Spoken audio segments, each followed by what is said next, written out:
I want to welcome everyone in attendance here. We're so glad that you're able to join us.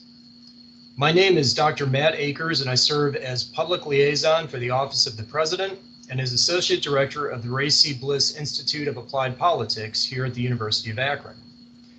The Greater Akron Civility Center is housed within the Bliss Institute, and part of our mission is to encourage a culture of civility in the Greater Akron area, which is why we're here today.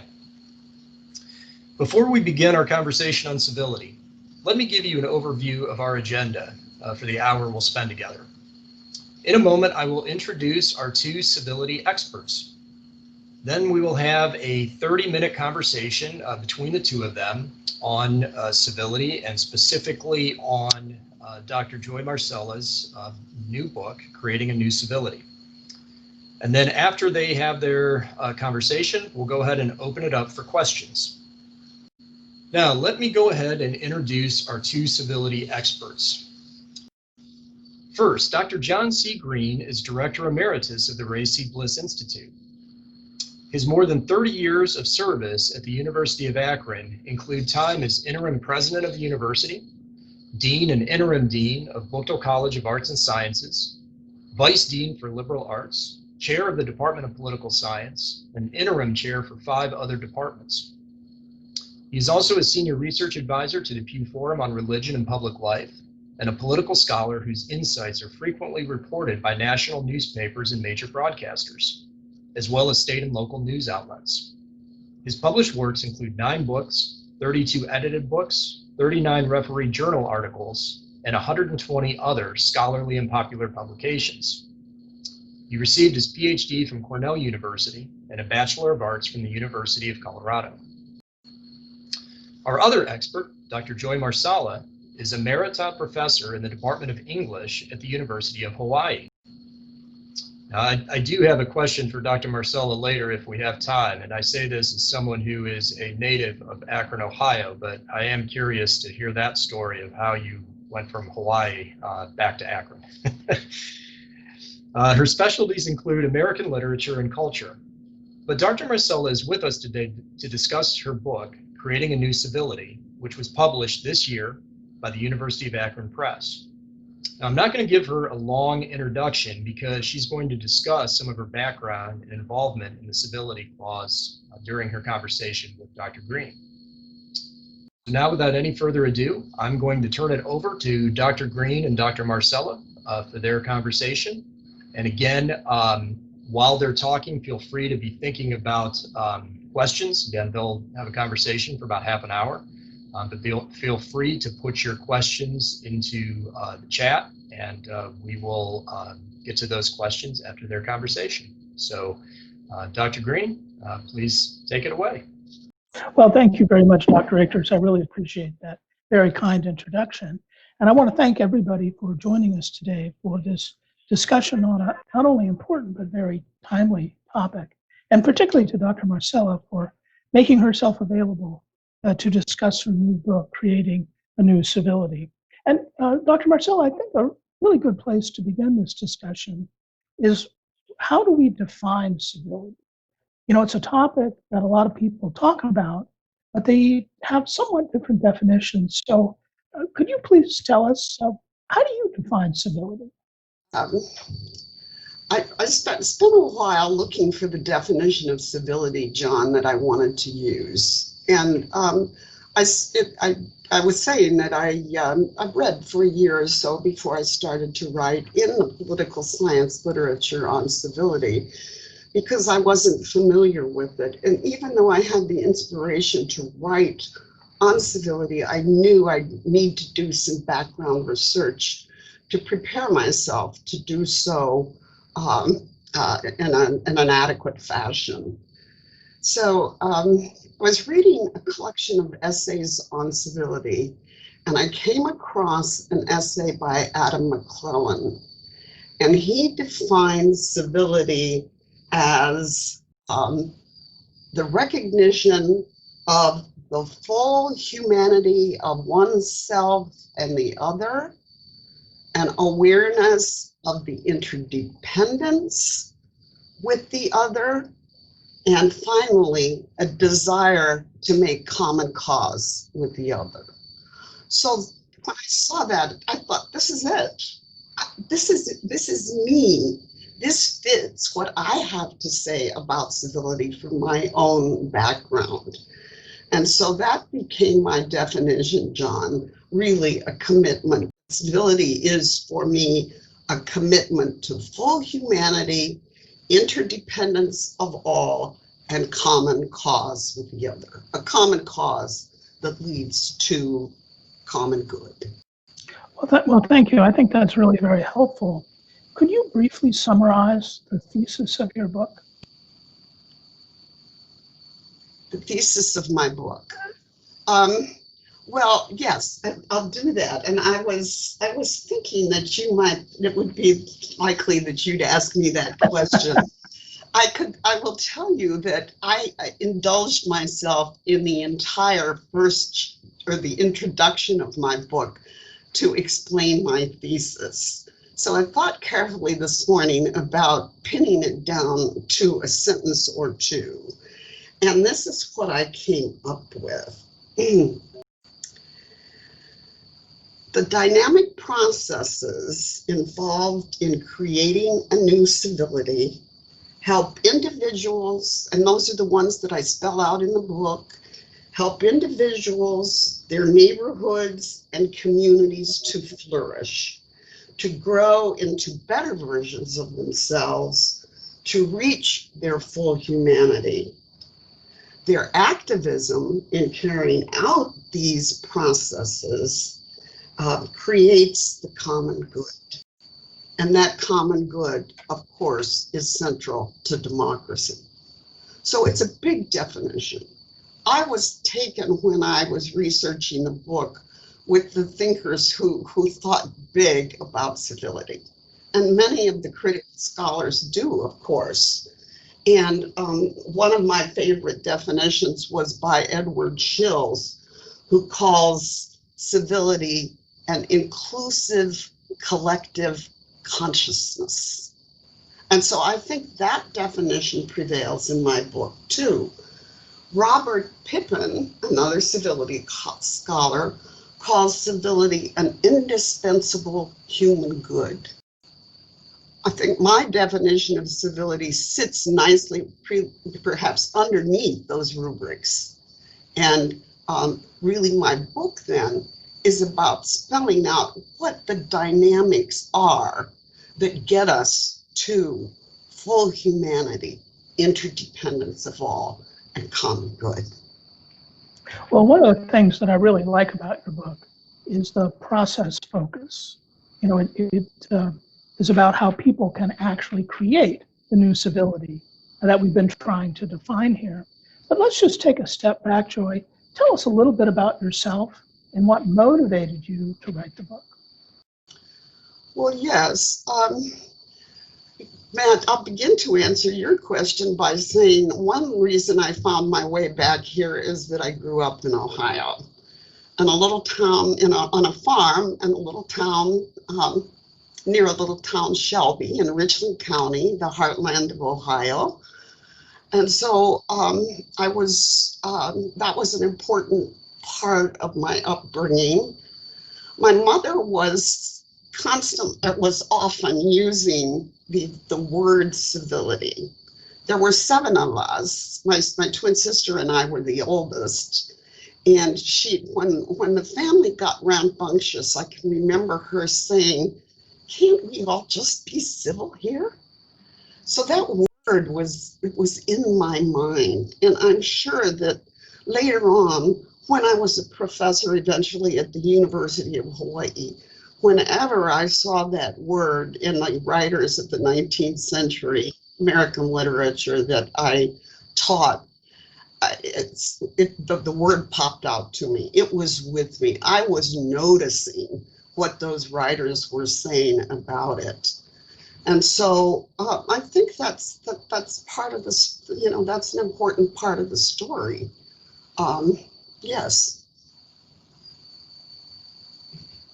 Well, how would you like people, well, every author wants people to read their book. That's why we write things, I think. among other reasons. But how would you like people to use your book as they seek to create the new civility? Well, I like that question too.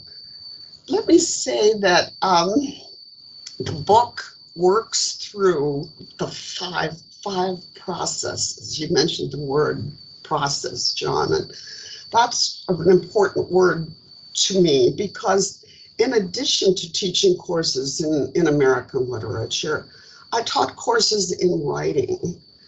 And when I was in the teaching writing, an important change occurred in the approach that teachers used. And essentially, it was a huge change. It caused a difference in the way teachers behaved in the classroom and what their students did. Essentially, writing was approached as a process. Instead of teachers looking at a product and correcting it, English teachers began writing with their students, asking their students to write in class, and thinking of it as a process so that they work through drafts, revisions, editing, proofing to a final product. So I became committed to process at that point.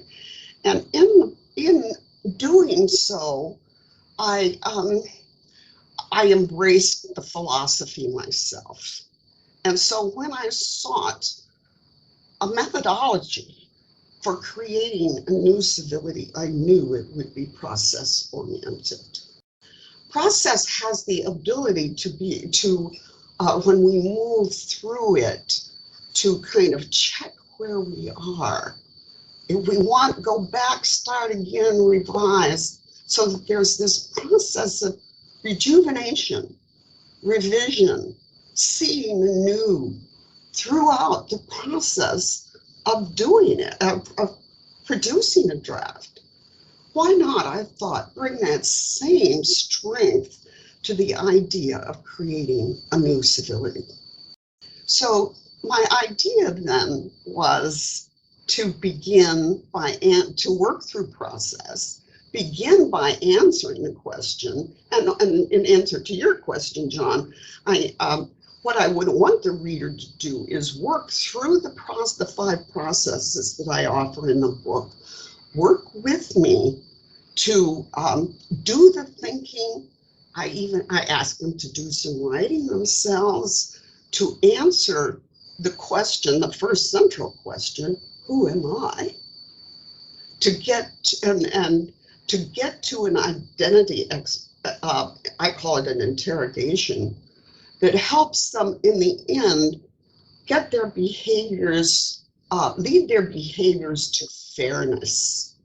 So the first process then is an identity exploration that gets to fairness. This is what I want the readers to do with me, to travel with me on this journey.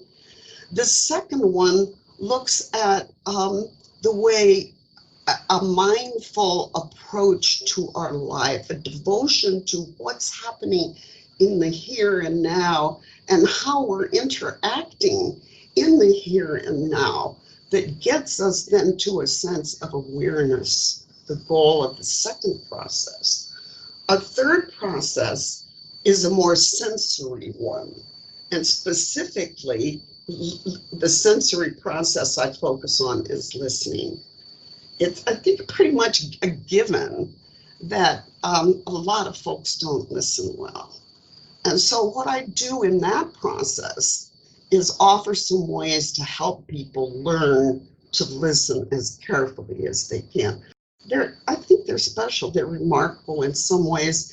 And in the process, the goal here is harmony.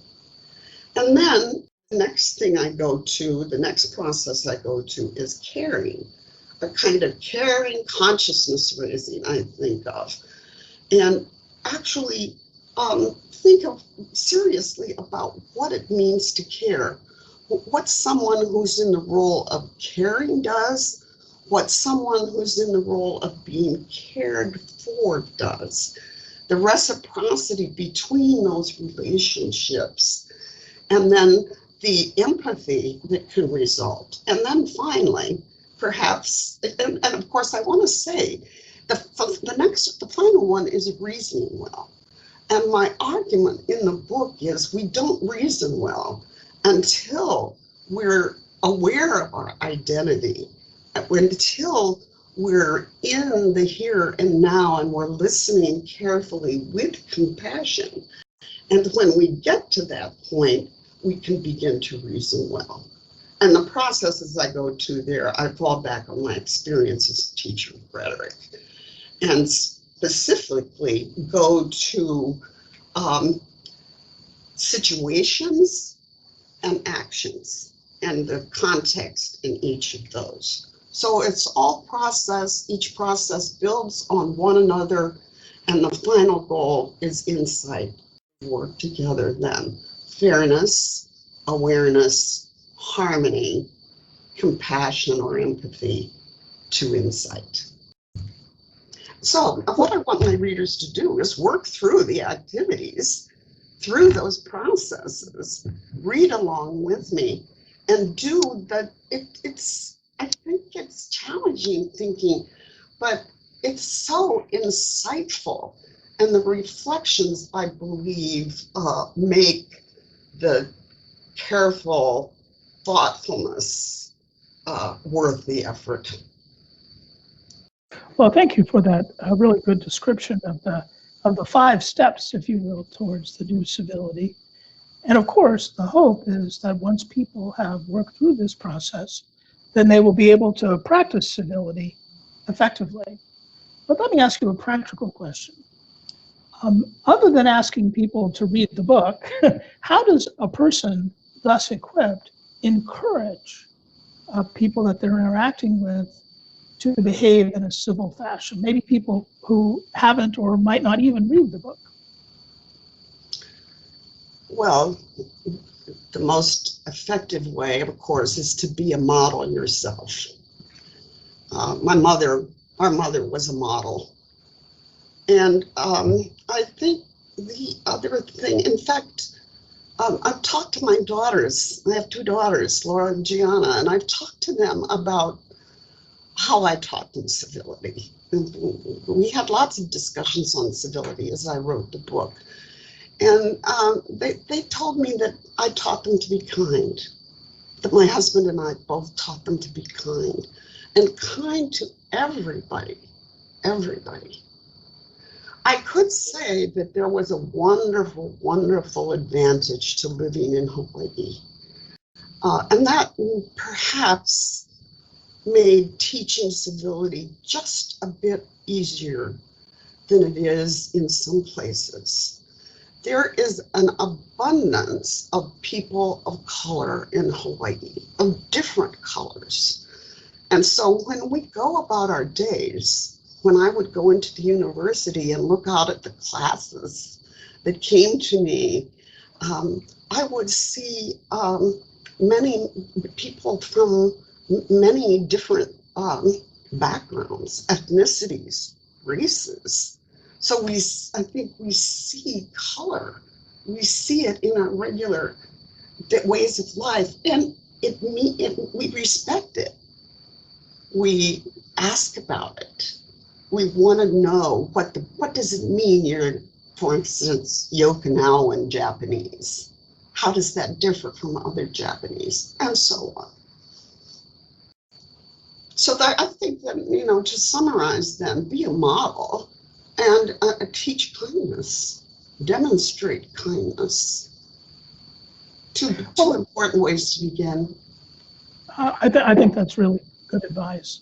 But let me just push you a little bit. We're in the midst of a very intense political campaign focused on the presidency, but it filters down to other campaigns that are going on simultaneously. And many of the people who are engaged in those campaigns feel very, very passionate about their cause or their candidate. How can your book help temper that passion? We certainly don't want their passion to go away. That would be a bad thing. But how do we help them temper their passion so that it's more civil rather than less civil? Well, let me talk about my personal experience. Of course, it's different writing a book from reading it. But reading it, of course, and doing the activities that I asked and really engaging in the processes leaves the reader, I would argue, different from before. When I am watching the news now, I see it through the lens of civility. And so I think it would be helpful to try to get to a place where those passionate people can retain their passion and yet see their subject matter through the lens of civility. Easier said than done. It's so hard to change our practices once we have a kind of way of going about something. I understand that, but I think that a devotion to the processes helps. I also want to say that I've been thinking a lot about how power figures into this. Power figures into politics. And I think sometimes the grasp for power that is part of every campaign. Well, I want to say that it needs to be handled, that impulse needs to be handled judiciously. And that through the lens of civility as well. Well, yeah, I think you make a really good point about power. And, we can see that evident in, observing the campaign, not even participating, just observing the campaign. Because after all, the candidates and their supporters are competing to get elected and to hold important positions. And so, in a sense, those candidates and their top advisors and supporters are in a position to be really good models for the rest of us if they chose to.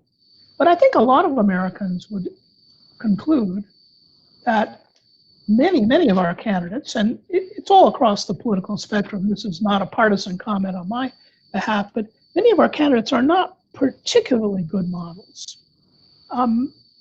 What would you urge citizens to do about encouraging our candidates and leaders to be better models when it comes to civility? Yeah, that's such a hard question. I thought about it all the time. People told, when I would tell people that I was writing a book on civility, the comment I'd often receive is, send your book, be sure to send a copy of your book to President Trump. He needs to read it. So there is that kind of idea that it's good if we can coach people along, but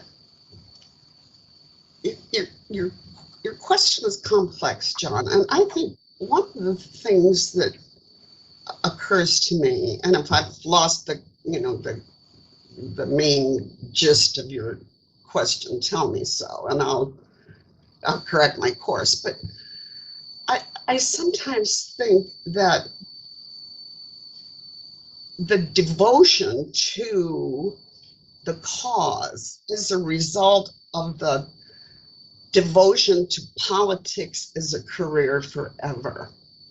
It does seem to me that if our politicians in the House and the Senate saw that they could have a healthy, good life if they lost an election, and they wouldn't necessarily have to go over to lobbying, but there would be a number of good, really good, helpful jobs and careers they could move into, they might somehow mediate their behavior when in office.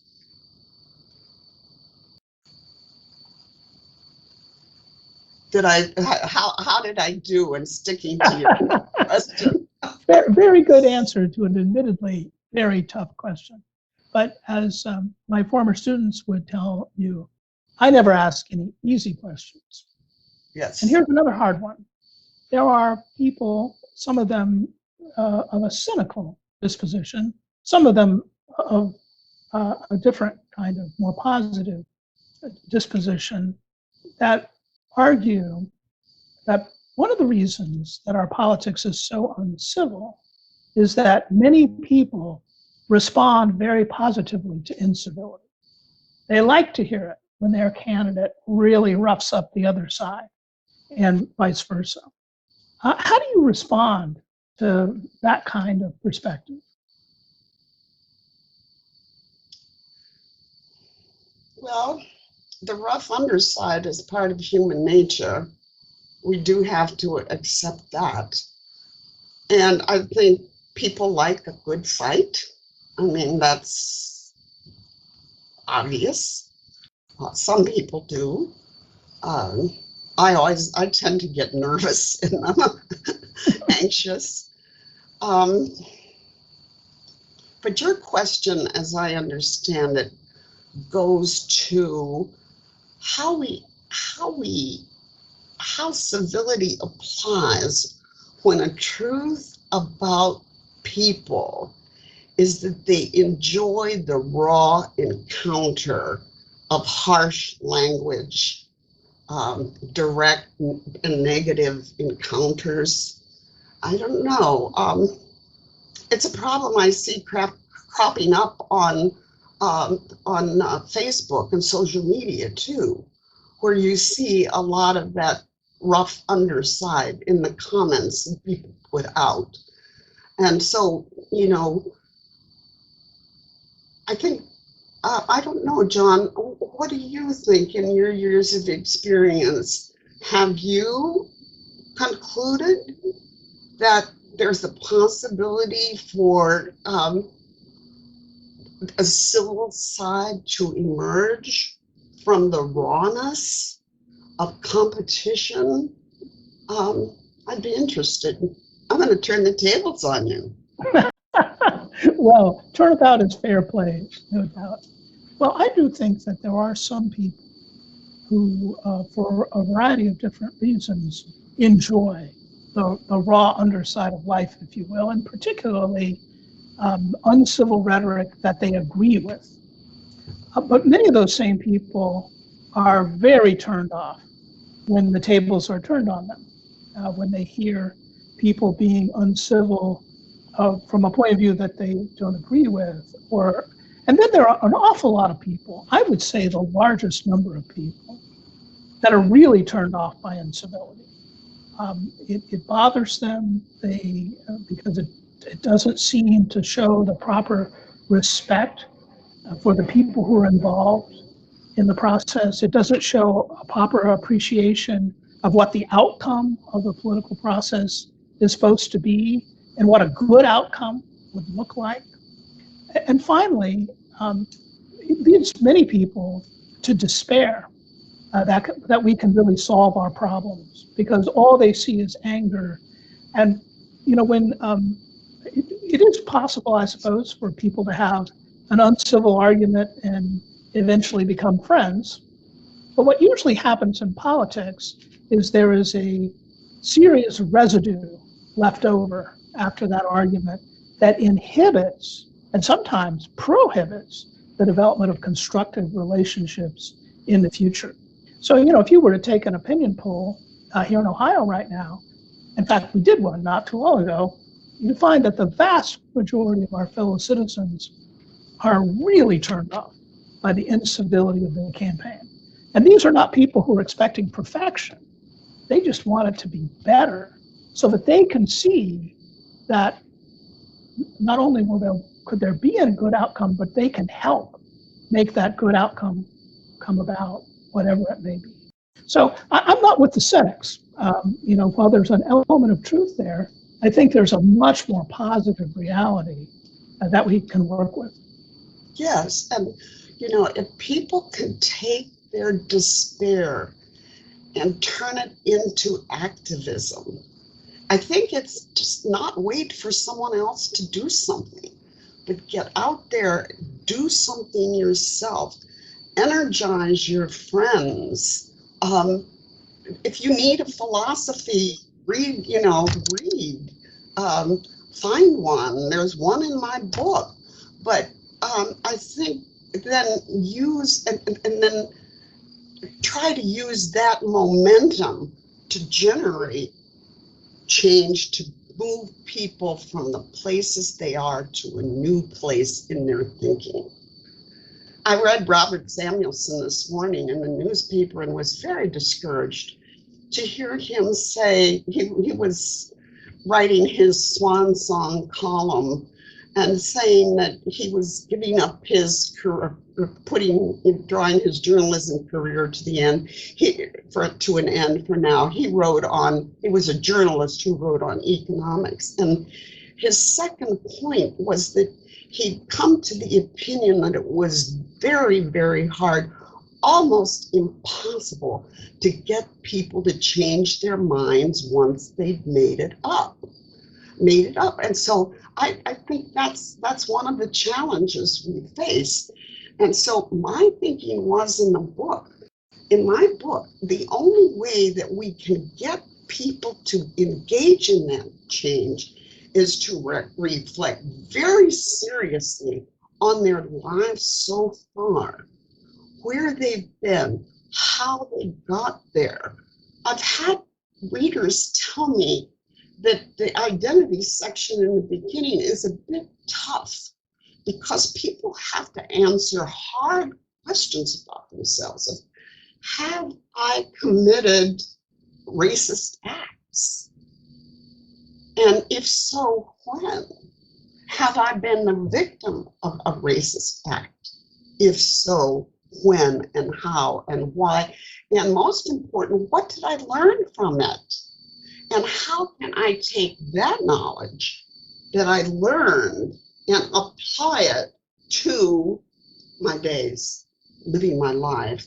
And of course, I fold that in to other processes then. I'm going to break in now because we're right at about 4:35 here, and we do have a number of questions in the chat. If that's okay, we'll towards those questions. I want to thank both Dr. Marsella and Dr. Greene for this conversation. I think it's been great. So I'll go ahead and read some of these questions, and I think we'll let Dr. Marsella respond first, and then if Dr. Greene has anything to add to the question, we'll let him respond. One of the first questions we had was, what are some of the steps in creating a better civility? And I think if I can just add, Dr. Marsella, you did a great job of talking about your book and outlining, some of those steps in the book, but just concisely, how would you boil those down to just a few steps we can take to creating a better civil environment? Number one, I think notice what's going on around you. Look at the situations you're in with a civility, with your civility glasses on, through the lens of civility, if you will. Notice, and then hard as it is, I think bring up a discussion of what's happening when it's appropriate. Notice and then talk about it. That's what I would call the process of consciousness raising. That's hard to do. I've noticed people want to have, the natural process, the natural inclination is to exchange pleasantries, to learn about our human interactions, our families, our loved ones, what news been happening to us, to get the news, and to turn a discussion like that over into one about serious implications of how we conduct ourselves to bring about common good is really tough to do that diplomatically. John, would you add anything to that? So I've got notice, react, try to begin conversations about the process. Oh, I think those are really good steps. But I would add one that you talk a lot about in the book, and that is to be respectful of the participants in those conversations. Because if we're not, then the noticing and the discussing will ultimately fail. Yes, that's right. Our attitude matters. We have to watch our attitudes. Yes. So that's a very good answer. We had another question here. Is the focus of the book on interpersonal relations, in other words, friends and neighbors, or can it also apply to debates among political actors?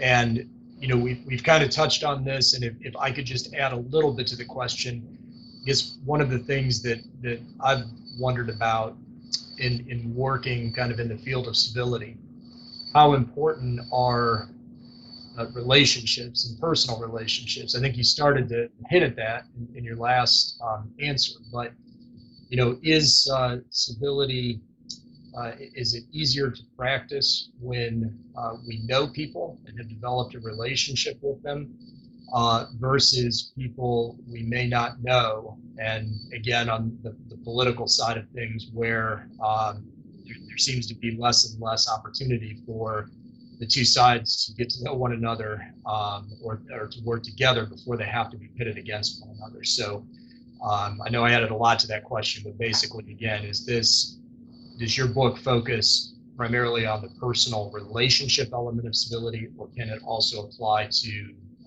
political actors?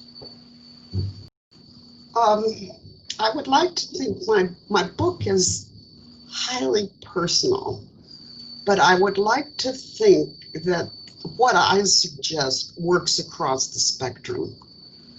I would add in neighborhoods, in the communities that we interact in as we move through our days, say our churches, that's the situations that we encounter when we go to work, and so on. So I think it's practical across the board, but I don't know. I think a lot about the question you posed, because when I talk about civility with people I know and who know my history, can judge what I'm saying against my lived life.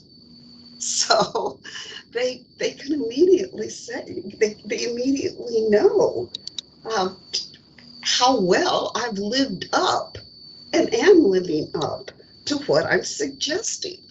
So in that sense, it's kind of easier to go before an anonymous group that doesn't know me and put the idea out there and let them just judge the idea and not my representation of it. So it's tricky. I think, there are pluses and minuses on both sides. I don't know, John, what would you add to that? Well, we do know from personal experience as well as a lot of research that it is more likely that people will treat each other in a civil fashion if they know each other and they know a lot about each other. And I think that's for two reasons. First of all, that people have a lot of raw material to work with if they know the person that they're talking to or arguing with or trying to resolve a conflict with. But also the consequences of failure are much, much higher if you know the person that you're working with. Absolutely. A relationship could be damaged, a problem could be left to fester.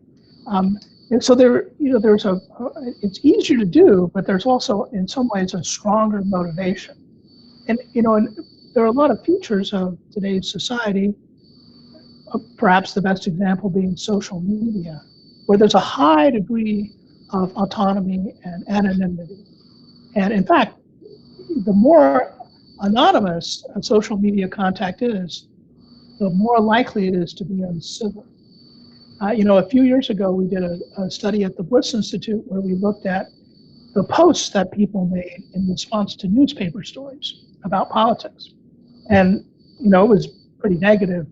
But the journalists we were working with said, politics is bad, but wait until you read the sports pages, and the things that people say about each other regarding our favorite sports teams.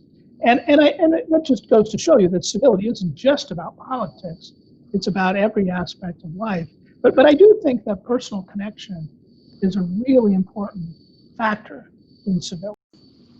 Yes, and I would add one thing on a point about when I'm with someone, well, I guess in either case, someone I know well or someone who is a newcomer, or new to me, a new friend, a new person I'm interacting with. I think it's important as the conversation evolves and differences emerge to try to find something in the conversation to come back to the next time you see the person, so that that relationship can pick up and possibly the conversation about civility can continue. Find the thread. See if there's something there that can emerge, that can build and grow into something shared.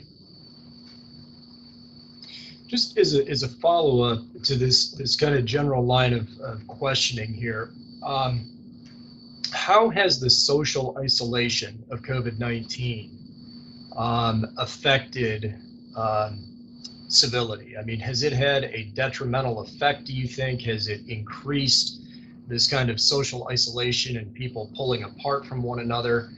And if so, how do we again take those practical steps to try to correct that? Because it does seem to me that, we talked about social media, the anonymous nature of it.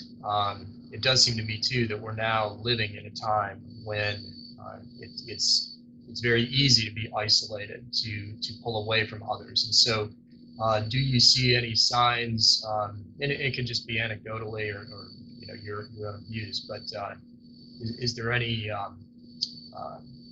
problems being caused by the social isolation that's kind of a necessary part of this pandemic? Well, I think you suggested possibilities for answers in the way you framed the question. Really, there's no question about the fact that there's social isolation, and the social isolation causes, it picks up bad company, and makes people cross and fussy, and children makes them fussy and not knowing quite what to get at.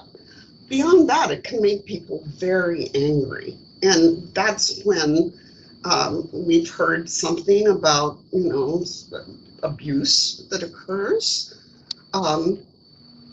There's a kind of desperation that parents and people feel that I think drives them into situations where they go against public health recommendations, which of course is a very uncivil thing to do, in my opinion.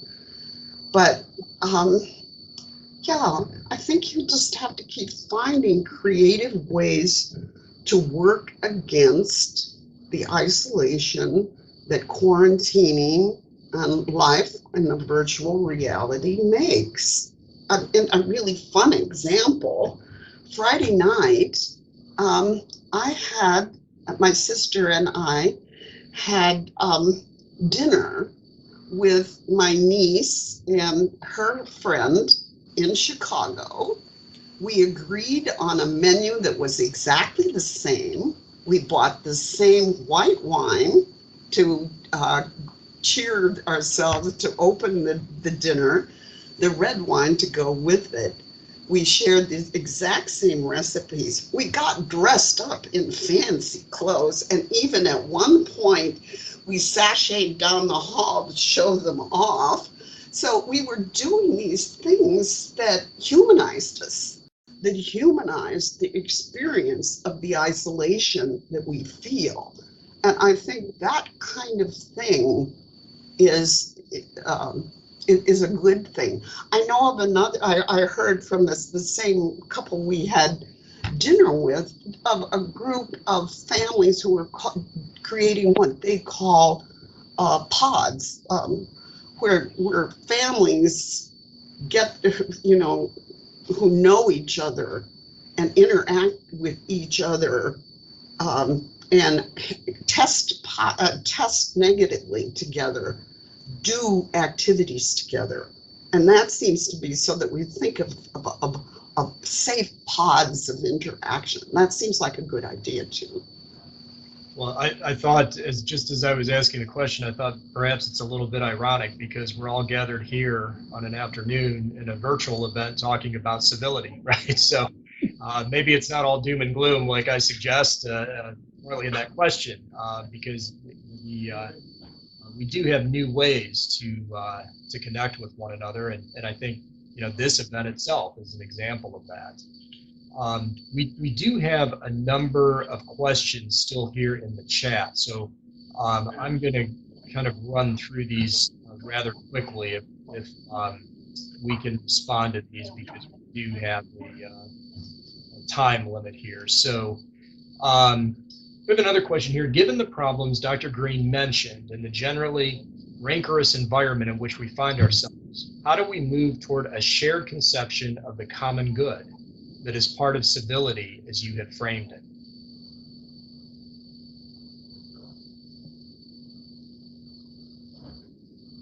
Repeat the question. How do we move toward a shared conception of the common good that moves us toward civility? Yeah, and I'm going to combine that actually with another very good question here, because I think that we can combine these in the answer. Along with trying to formulate that shared common good, how do we respond to people who don't think that civility is a goal, is something we should be striving for? There are some people who would say, well, the people, for example, all of us on this call, probably have some degree of interest in civility, and that's why we're here. But how do we take that message out to people who may not, have that view of civility? So I guess the question, I would summarize it all down to, how do we try to create a view of the common good that embraces civility as part of that common good when we seem to be so splintered and divided? Well, that's a tough, wonderful question. I think one of the things that occurs to me is that we need to talk about how complex civility is. I mean, we just dove into this discussion with my definition, and there have been some references to the way other people think about civility. But of course, I think it's people who might not have a lot of respect for civility might be thinking of civility as good manners, how to behave at Granny's house, as one scholar says, and think that it doesn't carry enough gravitas, I guess, to warrant serious consideration. And that's a problem we have to deal with. Two new authors that I've been reading on civility call that kind of civility, that concern with courtesy and manners, which we've talked about. John, you just mentioned it before in your discussion, they call that a kind of weak civility. I think and they believe that the kind of civility we're talking about today is a stronger civility, a strong civility. And also we've got that distinction. And then we also need to think and we have to recognize this, that civility has a history that's picked up some bad acting. And those are people who have used civility and the behaviors and protocols that come with it as a way to show superiority and to demean people who may not have lived the life of privilege they did. And so then we entered we introduced the problems of racism that are connected with civility. And that's really why I called my book A New Civility, because I wanted to make absolutely clear that I was going for the sense of strong civility. Now, I am not dismissing the civility of courtesy. We need that too. We're human beings interacting, and we have to get along. And so, yeah, we've got to be that, and that's part of the kindness, I think, that we're talking about. Well, speaking of complexity, part of the problem that's highlighted by that question is that one of the reasons that people are uncivil is precisely because they don't have a common view of the common good. And my answer, Matt, to the question would be, one way to look at civility is it's the tough work that can lead people to find that they have things in common, and even if they can't find that they have things in common, find a way to still coexist peacefully and productively despite some basic and fundamental disagreements. Yes, find a common thread, pull it out, explore it, investigate it, cherish it. So we'll end with a final question, just a short question here. How do we teach civility to children? How do we go back and start, if adults are, we look at that as, that they're obviously grown and everything, but how do we go back to the level of children and teach civility to children? Well, I think my mother had one solution, and that's can't when we're not being civil, say, can't we all be civil here? So there's that. I've suggested that modeling kindness, being humane as much as you possibly can in your parenting. I think allowing children to have a voice, to be heard too. That's important. And Matt, you probably got some insight on this. I know you've got 4 little ones at home. What would you say? Well, I do think it's modeling kindness and respect, and I think that when I've been in these conversations, and we even touched on this today, that some of those basic elements of kindness and politeness, it's not to say that is all that civility is, but I do think that especially for a 3-year-old, 4-year-old, 5-year-old, so on and so forth, those lessons are important to instill in children, and to show them that is that's kind of, to me, the basic standard that they need to be introduced to at a young age. And then obviously the respect for others, the dignity of human beings, obviously that has to be part of it too. But I think, at least in our own home, kindness, empathy, looking at the world through other people's eyes,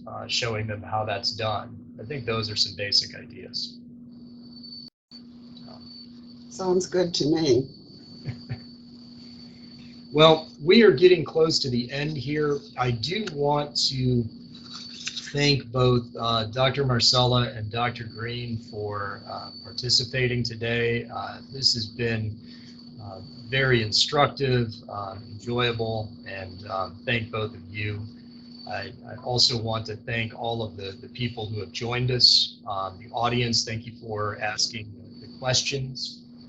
And we are very happy that you're interested in civility. I do want to talk about just a few events coming up here.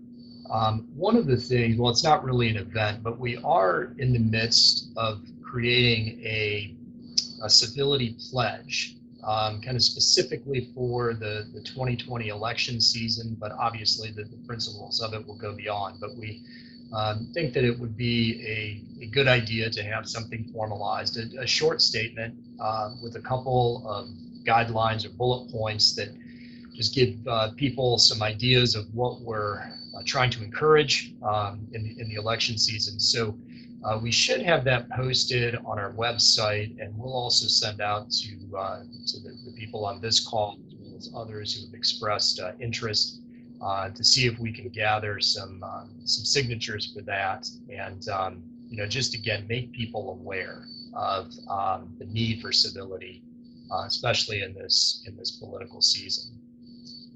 The Civility Center will also, and we'll again, don't feel like you have to write all this down, because we'll send out a follow-up email, but we'll also be participating in the Summit County Sheriff Debate, which is going to be on October 1st from 6 to 7:30 p.m. There are a number of organizations involved in that. The Greater Akron Civility Center will be one piece of that, but I did want to let you know, again, we'll send out some more information on that.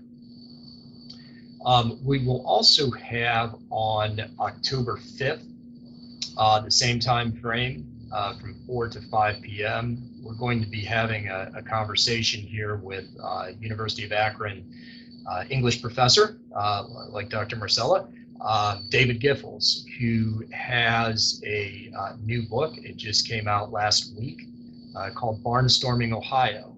And David is a wonderful writer, has published a number of books,